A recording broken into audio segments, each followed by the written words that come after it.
The discovery of neutron becomes very late because, question कह रहा है कि जो न्यूट्रॉन की डिस्कवरी है वो क्यों लेट हुई, क्योंकि सबसे पहले इलेक्ट्रॉन की डिस्कवरी हुई, तब प्रोटॉन की हुई, तब न्यूट्रॉन की हुई। तो न्यूट्रॉन की डिस्कवरी लेट क्यों हुई, ये मैंने आपको क्लास में बता रखा है, मैंने जब पढ़ाया था। क्या पढ़ाया? Neutrons are present in the nucleus. ये वाहियात बात है भैया, अगर ये न्यूक्लियस में था तो प्रोटॉन भी तो न्यूक्लियस में था, तो उसकी पहले कैसे हो जाए? ऑप्शन ये गलत। Option B, neutrons are chargeless. यार ये तो सर ने बताया है, क्या है? न्यूट्रॉन आर फंडामेंटल पार्टिकल, ये तो है ही है यार, बट लेट क्यों हुआ भैया? चार्जलेस होने के कारण, कि उसके ऊपर कोई चार्ज नहीं था, तो उसका डिफ्लेक्शन में क्या हो रहा था, दिक्कत आ रही थी, पता ही नहीं चल रहा था कि वो है या नहीं है, कौन सा हो रहा है। तो ये चीजें हैं। तो क्या होगा आंसर? न्यूट्रॉन्स आर चार्जलेस, इसी वजह से न्यूट्रॉन की डिस्कवरी क्या हो गई? लेट। बात समझ में आई? आपको 6 के 6 क्वेश्चन बिल्कुल सही क्लियर समझ में आ रहे हैं? आगे बढ़ते हैं।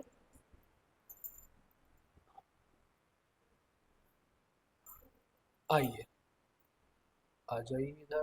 Very good. नेक्स्ट क्वेश्चन पे चलते हैं। क्वेश्चन नंबर आ जाइए 7 पे। क्या है क्वेश्चन नंबर 7? आप देखिए आराम से। ठीक, पहला क्या लिखा है?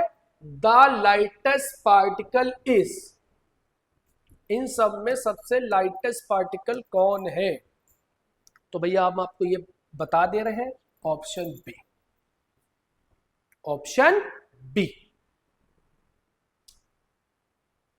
क्लियर। ये पार्टिकल जो लिखा है ये बेटा अल्फा पार्टिकल, ठीक है, इसमें ऑप्शन होगा अल्फा पार्टिकल।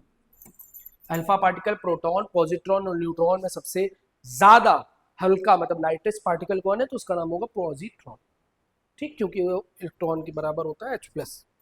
आगे बढ़ते हैं।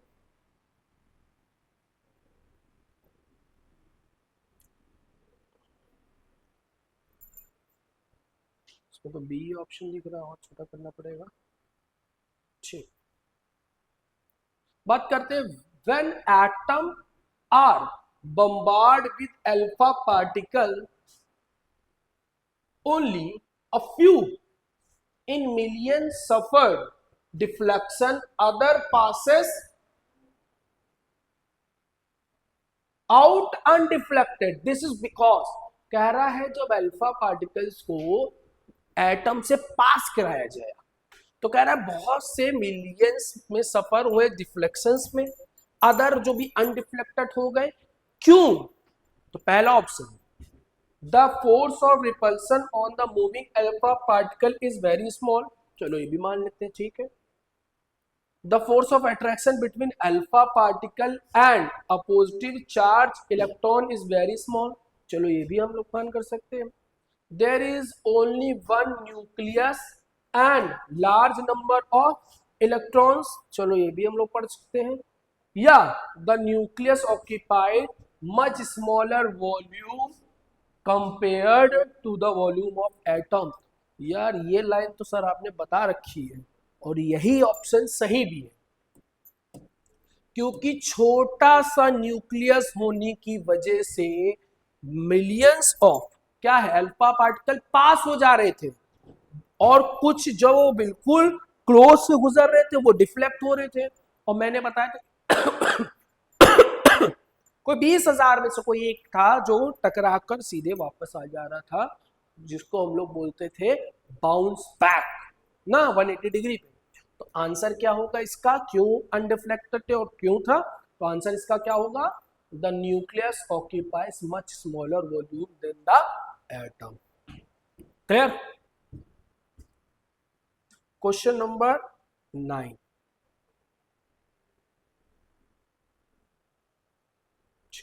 Rutherford alpha particle dispense experiment conclude. Rutherford ने क्या कंक्लूड किया? All positive ion are deposit at a small part, ठीक है। The negative ion are deposit at small part, ठीक है। Proton moves around the electron. दे यार, ये तो गलत बात कह दी उन्होंने।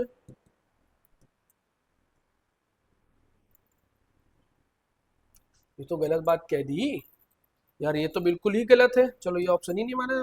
न्यूट्रॉन्स आर चार्ज पार्टिकल, इसकी तो कोई बात ही नहीं हुई थी उससे का। इन दोनों में से एक आंसर सही है।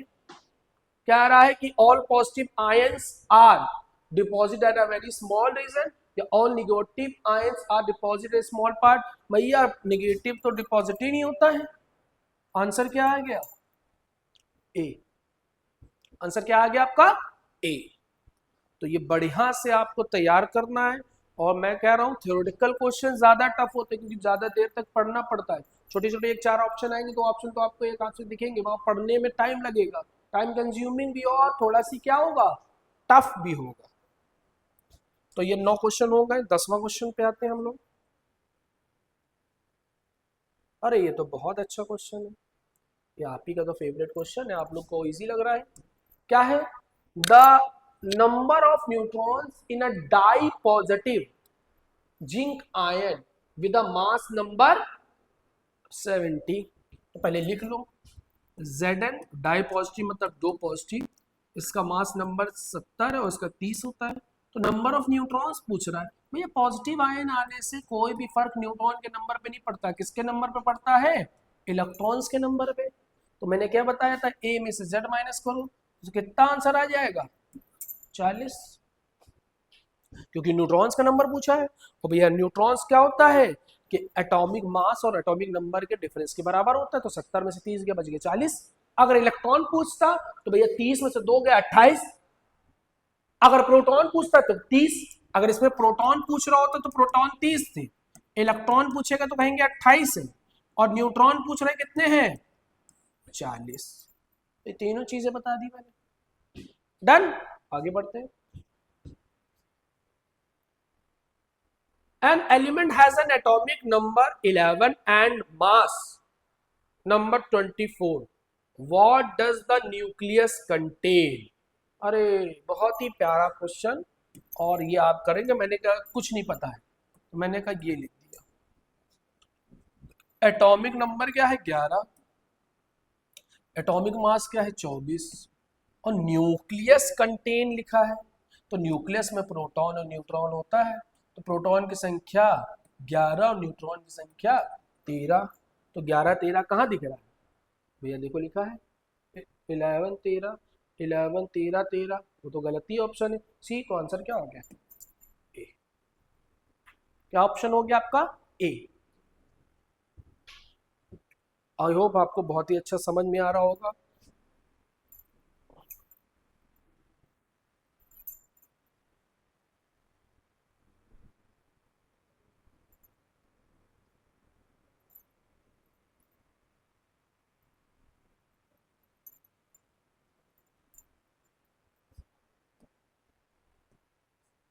चलिए,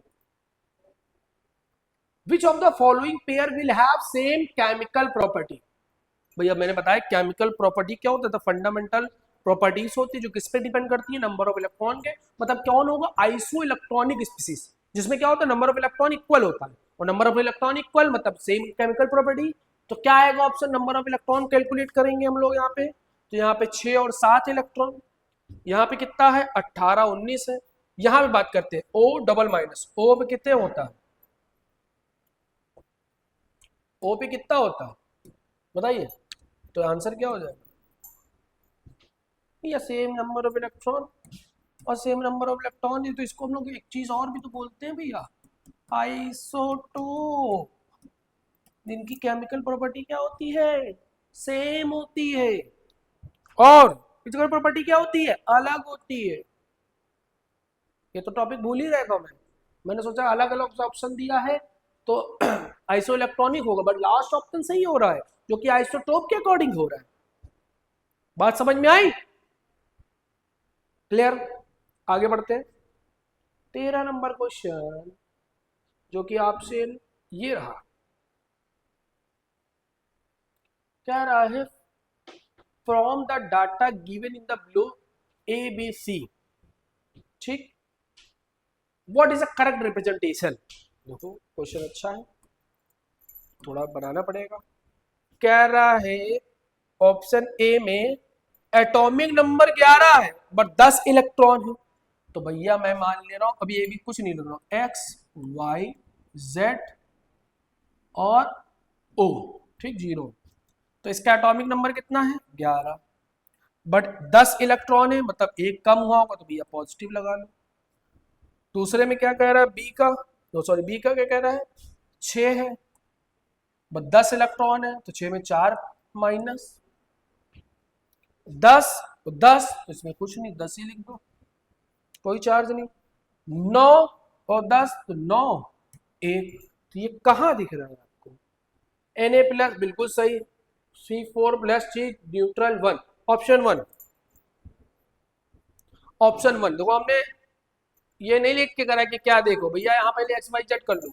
अब देखा 1 प्लस 4 माइनस कोई नहीं, 1 माइनस, 1 प्लस 4 माइनस कोई नहीं, 1 माइनस, 4 प्लस है तो गलती हो गया, 1 माइनस तो गलती हो गया, 1 माइनस तो गलती, तो ऑप्शन कौन मिल रहा है? ये भी सिंबल भी जाओ ना, पहले आपने प्लस चार्ज के अकॉर्डिंग सॉल्व करिए। अब जब सॉल्व करोगे आंसर आ जाएगा आपका जन्म से। डन, बिल्कुल सही। आगे बढ़ते हैं हम लोग।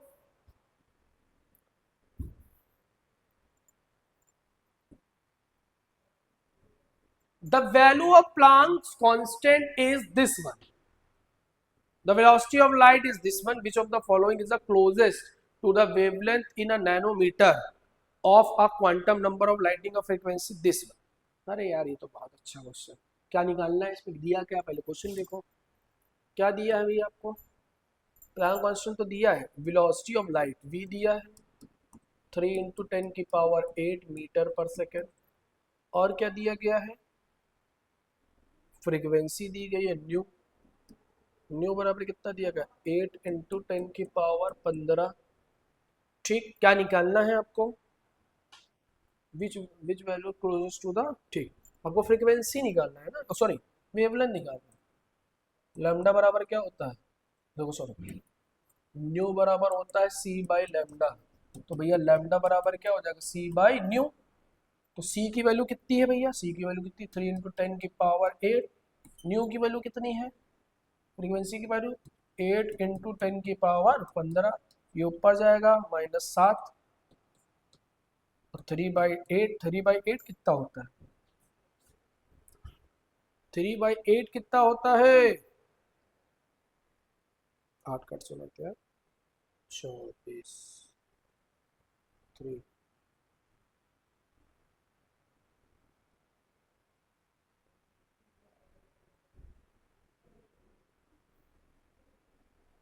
यहाँ पे एक मिस्टेक है केवल ये, बाकी ये सही, ए ऑप्शन। ऐसा ही होगा भैया, न्यू बराबर सी बाई लैम्डा, तो लैम्डा बराबर क्या होगा, सी बाई न्यू। सी की वैल्यू, लैम्डा की और न्यू की वैल्यू, ऊपर जाएगा -15, 8 में 15 जाएगा, 7 बचेगा, 10⁻7 3 बार, तो 10⁻7 कहाँ बन रहा है, केवल यही बन रहा है, तो यही ऑप्शन होगा। और सब तो बहुत ही ज्यादा अलग बन रहे हैं।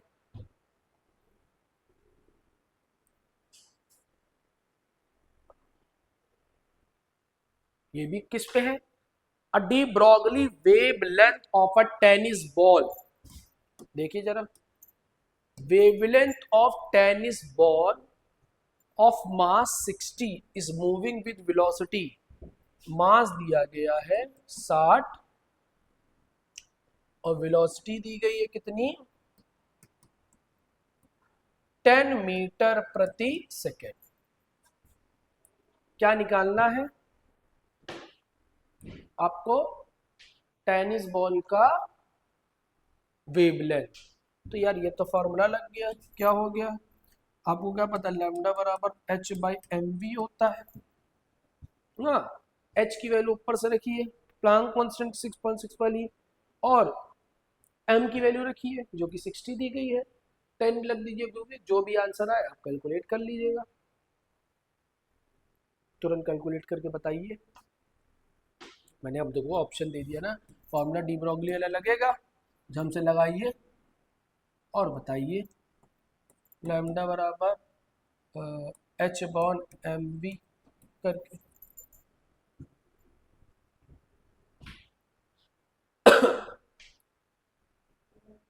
क्लियर? आराम से सॉल्व करिएगा, ये हो जाएगा। इजी है यार, मैं कराऊंगा, अभी टाइम वेस्ट हो जाएगा थोड़ा बहुत, मगर आ जाएगा, ये नहीं है कि नहीं हो पाएगा, इजी है। खाली कैलकुलेशन ही, और नहीं मैथ लगा पाओगे तो बेकार है। कह रहे विच of the following set of the quantum number is correct for an electron of 4f। पहले 4f लिख दो, ठीक। 4f तो भैया n की वैल्यू 4 है, तो भैया ये सब तो कट ही गया, ये वाला तो आपसे पहले एलिमिनेट हो गया, ठीक। फिर l की वैल्यू, तो भैया डब्बा याद कर लो, मैंने याद कराया था आपको, SPDF 0 1 2 3, F में 3, तो देखो ये ऑप्शन तो कट ही गया, ये भी ऑप्शन कट गया, क्योंकि देखो L की वैल्यू यहाँ क्या दी गई है 3, L की वैल्यू इन दोनों में 3 है, इसमें 4 है, तो ये दोनों ऑप्शन पहले ही कट गए। अब बात करते हैं 3 हो गई, अब M की वैल्यू क्या होगी, -3 -2 -1 0 +1 +2 +3, 7 वैल्यू आएंगे, स्वार ओरिएंटेशन आएगा, -L टू +L। अब देखो इसमें क्या आ रहा है, +4, भैया हो ही पॉसिबल ही नहीं है, तो ये भी आंसर कट गया, आंसर क्या बचा, ए। ऐसे किया जाएगा, बहुत टफ क्वेश्चन नहीं है, ये देख के आदमी डर जाता है, यार सारे ऑप्शन चेक करने पड़ेंगे। जो क्वेश्चन दिया उसके अकॉर्डिंग किया मैंने, 4, n की वैल्यू 4 फिक्स है, तो देखो इन तीनों में तो ये ऑप्शन कट गया। F में देखो 3 आना था, अब देखो इनमें 3 आने के लिए L की वैल्यू यहाँ 4, तो ये भी काट दिया दूसरे स्टेप में। तीसरे स्टेप में जैसे ही कटा आंसर आ गया आपका।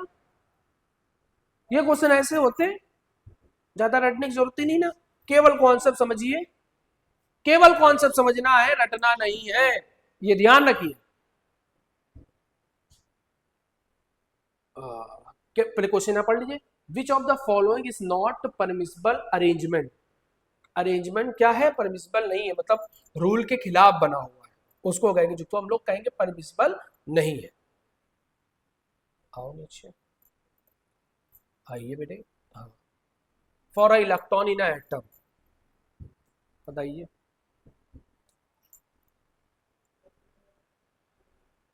ठीक, अब जरा इसको पहले अरेंज करिए, देखो 5, L की वैल्यू 3, F 5F होता है 3 अच्छा एक बात सुनिए, 3F तो अब देखो दो चीजें हमने देख ली, जैसे हमने पकड़ा वैसे ही देख लिया, क्या देख लिया, सुनिए, देखिए ऑप्शन 2 गलत है। क्या है ऑप्शन 2, देखिए अगर जो वैल्यू है वही तो यहाँ होगी -1, तो ये तो ऑप्शन ही गलत हो गया। अब देखिए यहाँ -2 था, L की वैल्यू 0 है, S की वैल्यू 4, ये तो ऑप्शन ये भी सही है। तो क्या कह रहा है, नॉट परमिसिबल, नॉट परमिसिबल मतलब आंसर क्या होगा आपसे, यही होगा, बाकी सब सही लिखा है शेड्यूल में, केवल यही है, क्योंकि M की वैल्यू -L टू +L होती है, तो L की वैल्यू यहाँ कितनी दी गई, 2, तो होनी क्या थी, -2 -1 0 +1 +2, तो अगर यहाँ M की वैल्यू क्या दे रखी है, -3, जो कि पॉसिबल ही नहीं है, जो कि पॉसिबल नहीं है, तो ऑप्शन क्या आएगा, बी। बाकी सब सही है, बाकी अकॉर्डिंग टू द रूल बने हुए हैं, ये विदाउट रूल बना हुआ है। क्लियर, आगे बढ़ते हैं 18वें नंबर क्वेश्चन पे, which of the following set of the quantum number represent the higher energy of an atom. Higher energy मतलब हायर प्रिंसिपल वैल्यू, तो प्रिंसिपल वैल्यू में सबसे बड़ा कौन हो रहा है, एन की वैल्यू 4, ये ध्यान रखिएगा। या एक चीज और भी चेक कर सकते हैं आप, कैसे चेक कर सकते हैं मैं आपको बताता हूं, आप ऐसे भी चेक कर सकते हैं, देखिए क्या लिखा है, 3s 0 होता है की वैल्यू, ये क्या होगा 3p, ये क्या होगा 3d, ये क्या होता है 4s, हमने इसीलिए चेक कराया। अब इन सब में सबसे बाद में कौन आता है, सबसे बाद में भैया आता है 3d, भैया 4s 3d 10 होता है। देखो ऑप्शन गलत होने जा रहा था हमसे ही, बट मैंने जैसे ही ऑप्शन देखा देखो पलट के, तो 3d, तो आंसर इसका क्या आएगा, देखो क्योंकि देखो दिया गया है, अगर प्रिंसिपल वैल्यू के अकॉर्डिंग सॉल्व करेंगे तो क्या होगा, n+l रूल इसमें ज्यादा लग रहा है, क्योंकि ये n+l होता है ना, n+ higher the n+ value later the filling of electron and higher the energy, इसका n+ वैल्यू सबसे ज्यादा है हाँ तो ये भी सॉल्व कर लीजिएगा, ये आपने तो कोई और रूल बता दिया, जब भी हायर और इजीएस्ट आए तो आप क्या लगाओगे n+l, n+l इसका 3 है, n प्लस एल इसका क्या है 4 है, n प्लस इसका क्या है 5 है, n प्लस एस किसका क्या है 4 है, तो सबसे ज्यादा कौन है 5। इजी, लो भैया सी ऑप्शन, देखा n प्लस एल का रूल का क्वेश्चन। तो ऐसे किया जाएगा। क्वेश्चन नंबर 19, 3-4 तरीके जो भी लगा पाओ आप। What is the sum of the all possible number of the L. देखो हम मैंने जब ये क्वेश्चन करा था मेरे को लग रहा था ये गलत है।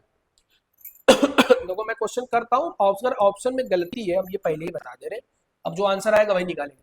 कह रहा है एल और एम का बताना, और एक आपको हम रूल बताएं, एन की वैल्यू जितनी है 5 जब तक 0 ना है, तो इसकी वैल्यू एल की वैल्यू कितनी आएगी 4 3 2 1 0। अब m की वैल्यू कितनी आएगी भैया -4 -3 -1 0 +1 +2 +3। अच्छा इन सब का सम 0 होगा भाई, -4 से -4 से ये 4 चला गया,